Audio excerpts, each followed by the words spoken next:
Hi students, I'm Dr. Priyanka Sharma and welcome to today's session। बहुत important session है क्योंकि ये session है जिसके अंदर यूजीसी ने लेटेस्ट गाइडलाइंस निकाली हैं 16 जुलाई को, जिसके अंदर उन्होंने बताया है कि वो बेशक स्टूडेंट्स हो यानी रिसर्च स्कॉलर्स हो, पीएचडी रिसर्च स्कॉलर्स हो या फिर असिस्टेंट प्रोफेसर्स, एसोसिएट प्रोफेसर्स या फिर प्रोफेसर्स, उनको पब्लिकेशंस की जरूरत होती है एकेडमिक ग्रोथ के लिए। ये हम सबको पता है। रिसर्च पेपर्स हम सबके पास पब्लिश्ड होने चाहिए और अगर आप हायर एजुकेशन के अंदर अपना करियर लॉन्ग टर्म तक चलाना चाहते हो, है ना, प्रोफेसर तक पहुंचना चाहते हो, तो जो आपके प्रमोशंस होते हैं they are based on your publication. उनमें से एक पैरामीटर ये होता है। तो आपको ना एक बैकग्राउंड समझना बहुत जरूरी है students. High quality research NEP 2020 का एक क्लियर इंडिकेटर है फॉर इन हायर एजुकेशन। ठीक है, तो अभी क्या होता था, कुछ साल पहले रिसर्च पेपर्स को इजीली और खराब क्वालिटी का पब्लिश कराने के लिए, क्योंकि एवरीबडी वांटेड ज्यादा से ज्यादा रिसर्च पेपर पब्लिकेशन हो, तो बहुत सारे लोगों ने खराब रिसर्च जर्नल्स जो है वो बना दिए। अब ये खराब रिसर्च जर्नल्स क्यों हम बोल रहे हैं, बिकॉज इन्होंने अपनी वेबसाइट ली, ISSN नंबर लिया और उसके बाद जो है इन्होंने अपने जर्नल्स छापने शुरू कर दिए by taking money from the professors, from research scholars. और लोग क्या करते थे, पैसा देते थे और जैसा मर्जी रिसर्च पेपर हो वो छपवा देते थे। तो सरकार ने ये चीज बंद कराई, यूजीसी ने, और कुछ साल पहले यूजीसी केयर लिस्ट जर्नल्स जो हैं वो उन्होंने निकाले और हमें वो लिस्ट दी और कहा कि भाई ये जो मशरूमिंग हो रही है रिसर्च जर्नल्स की, जो लो क्वालिटी रिसर्च पेपर्स छापते हैं, इसके अंदर आप नहीं छापेंगे और अगर आपने छापा है तो आपका रिसर्च पेपर नहीं काउंट होगा। तो इन्होंने एक लिस्ट निकाली जिसका नाम था UGC care list journals. Savitribai Phule University के अंदर ये रिसर्च जर्नल्स की जो लिस्ट है वो आपको अभी भी मिल जाएगी। तो इन्होंने बोला कि अगर आपके रिसर्च पेपर्स किसी भी रिसर्च जर्नल जो कि यूजीसी केयर में लिस्टेड है उसमें छपा है तो ही हम उसको पब्लिश्ड मानेंगे, तो ही हम आपको उसके एपीआई के अंदर नंबर देंगे, नहीं तो नहीं देंगे। ठीक है, अब उसके साथ साथ आपको पता है स्कोपस जैसे, एल्सवियर जैसे, टेलर फ्रांसिस जैसे बहुत सारे इंटरनेशनल पब्लिकेशन हाउस है, उसमें अगर आप छपवाते हो तो वो भी काउंट होता है।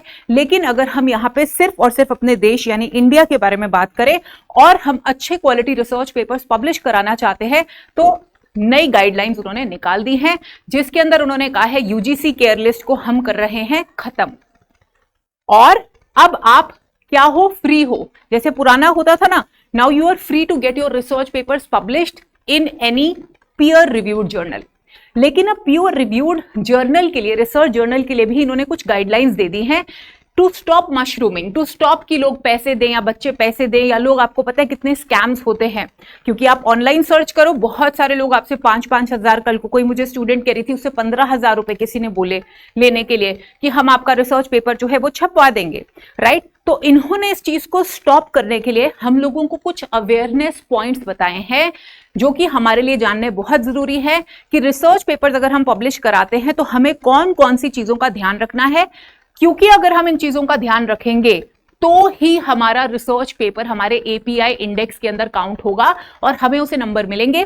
और अगर हम इन चीजों का ध्यान नहीं रखेंगे तो हमारा रिसर्च पेपर रिजेक्ट हो जाएगा। तो इन्होंने पैरामीटर्स दिए हैं, वो पैरामीटर्स समझते हैं स्टूडेंट्स।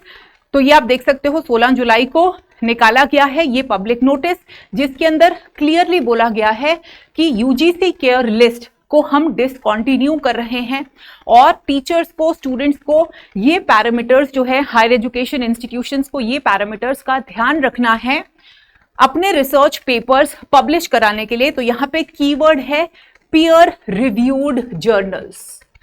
पीयर रिव्यूड जर्नल्स क्या होते हैं, सबसे पहले तो ये समझना है।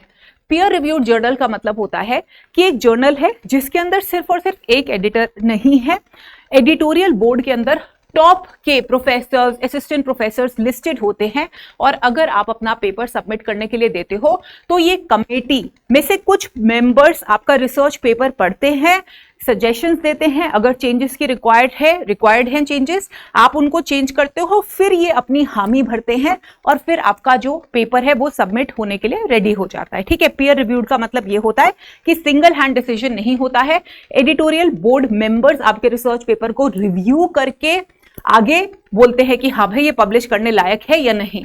तो इन्होंने बोला है कि देखिए बेसिक हम सबको क्या पता होना चाहिए, वो बेशक आप नए स्टूडेंट हो या प्रोफेसर्स हो, सबसे इंपॉर्टेंट है कि आप देखेंगे कि जो रिसर्च जर्नल है उसका एक ISSN नंबर होना चाहिए। स्टूडेंट्स ISSN नंबर को भी आप वेरीफाई कर सकते हो, क्योंकि कई लोग जो है वो झूठे भी लिख देते हैं और हमको लगता है ISSN नंबर लिखा है तो सही होगा। नहीं, आप इसको ऑनलाइन वेबसाइट पे जाके वेरीफाई भी कर सकते हो। तो एंश्योर करिए, प्लीज पॉइंटर्स लिखते रहिए कि सबसे ज्यादा इंपॉर्टेंट क्या है कि आपने देखना है कि ISSN नंबर होना चाहिए और उसको आप वेरीफाई कर भी लीजिए, ठीक है।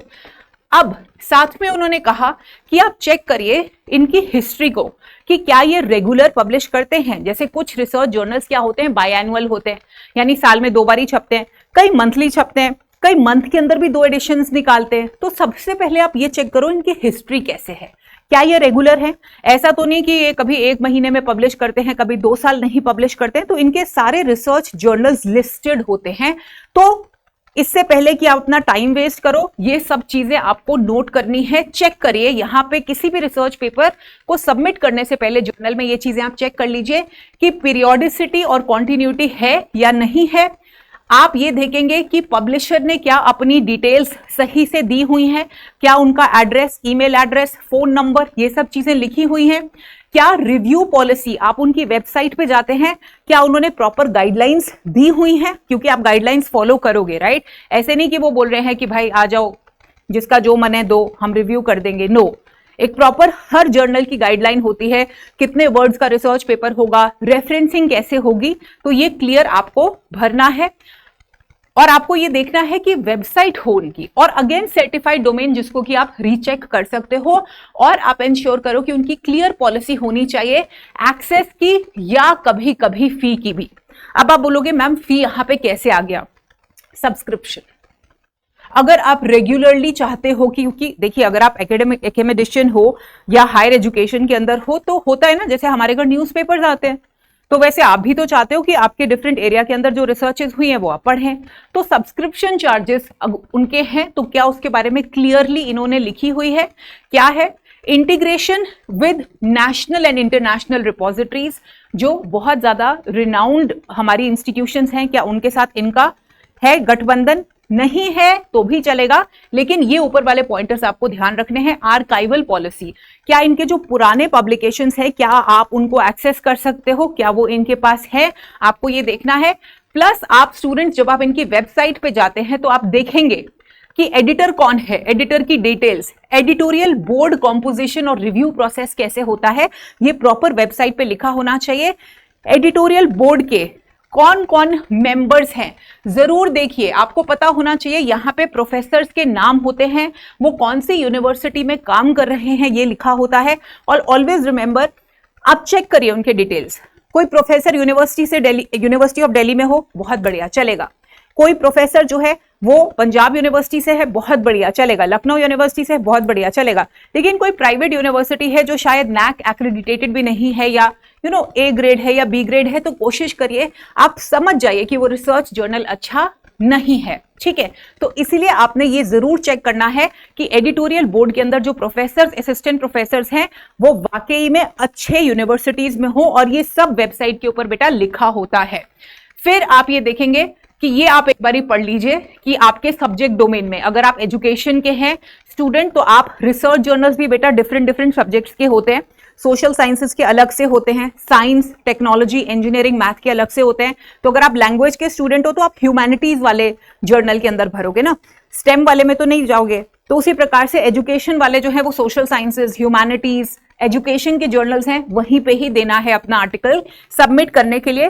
ट्रांसपेरेंट अगर फी स्ट्रक्चर है, अब बोलोगे यहां पे फी क्यों होता है, अगर वो आपको हार्ड कॉपी देते हैं और रिव्यू प्रोसेस के लिए, तो कहीं कहीं पे अगर एक नॉमिनल चार्ज है और उसको इन्होंने क्लियरली लिखा है कि वो आपसे चार्ज क्यों कर रहे हैं, क्योंकि most of the journals they should not be charging any particular फी।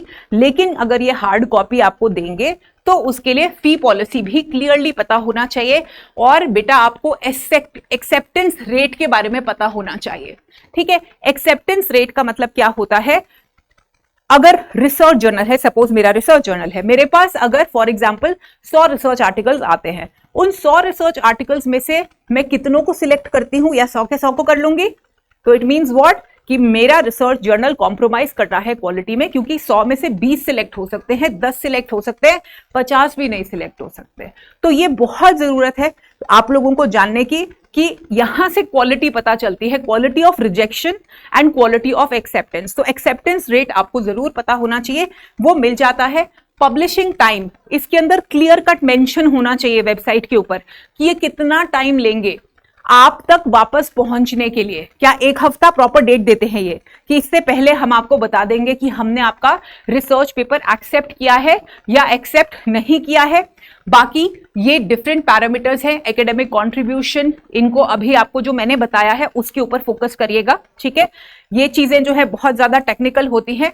दूसरा, इनकी वेबसाइट के ऊपर जर्नल स्टैंडर्ड्स आपके जानने बहुत जरूरी है, किस तरह बिब्लियोग्राफिक डेटा, लिटरेचर साइटेशन करनी है। जैसे फॉर एग्जांपल एमएलए में, एपीए के अंदर ये क्लियर कट लिखा होता है, ताकि आप या मैं अगर हम अपना पेपर सबमिट करते हैं तो हमें पता हो कि भाई रेफरेंसिंग हमको कौन सी इंडेक्स में करनी है, एपीए में करनी है। एपीए का क्या 7th एडिशन होना चाहिए, 6th एडिशन होना चाहिए, तो ये क्लियर कट इंफॉर्मेशन इनकी वेबसाइट पे होनी चाहिए। क्या फॉन्ट का इस्तेमाल करेंगे, क्या डिजाइन होगा, ठीक है। इन्फोग्राफिक्स अगर आपको लगाने हैं किस तरह से लगेंगे, साइटेशन रिकॉर्ड कैसे मेंटेन होगा, वेबसाइट की क्वालिटी, मल्टीलिंगुअल अवेलेबिलिटी है या नहीं।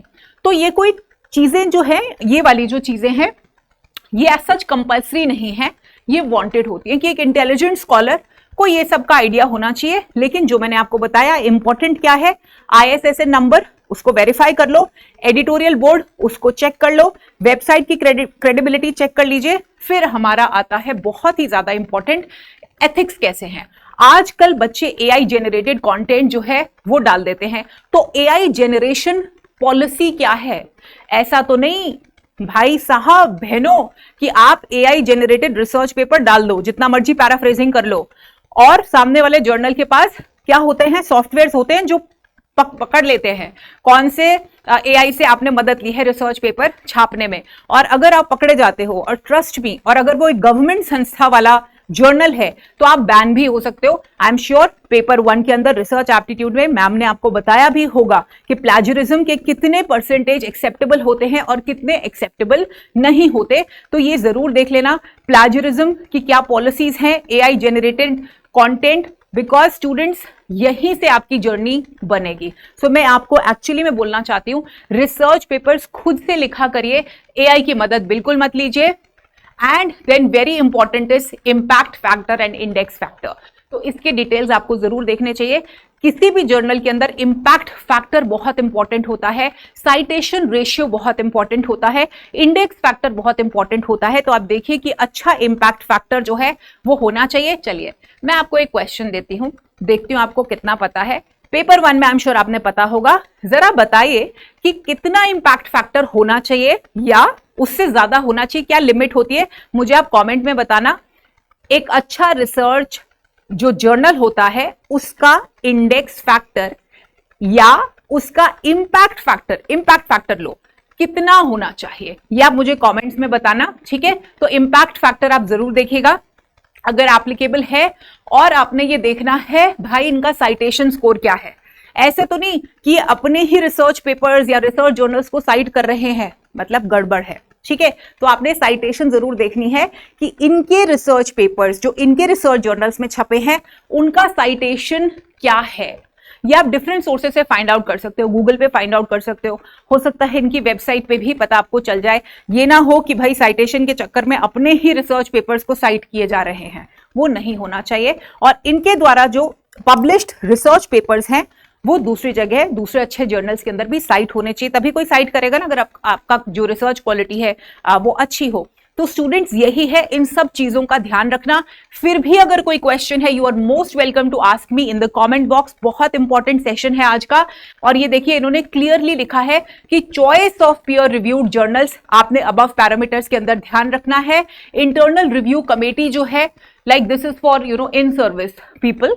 तो अगर आप रिक्रूटमेंट के लिए कहीं पे जाते हो, तो अगर आप अपने रिसर्च पेपर्स लेके जाते हो तो बेटा वो भी चेक करेंगे। सबसे पहले वो आपने जहां पे रिसर्च पेपर लिखा है, आप लिखोगे ना, अपने सीवी के अंदर भी लिखते हो, अपने डॉक्यूमेंटेशन के अंदर फॉर्म भरोगे, तो वो जो रिव्यू कमेटी है वो चेक करेगी आपके पब्लिकेशन। अगर वो सेटिस्फाइड होंगे उस जर्नल से तो ही वो एक्सेप्ट होगा, नहीं तो नहीं होगा। तो घबराने की बात नहीं है, हमें एकेडमिक फ्रीडम भी दी गई है, लेकिन हमें एकेडमिक फ्रीडम विद रिस्पॉन्सिबिलिटी का इस्तेमाल करना है। Okay, I hope this session has been helpful to you. Take care of yourself. I'll come up soon with another session, and please feel free to ask as many questions as you want. Take care of yourself. Bye bye.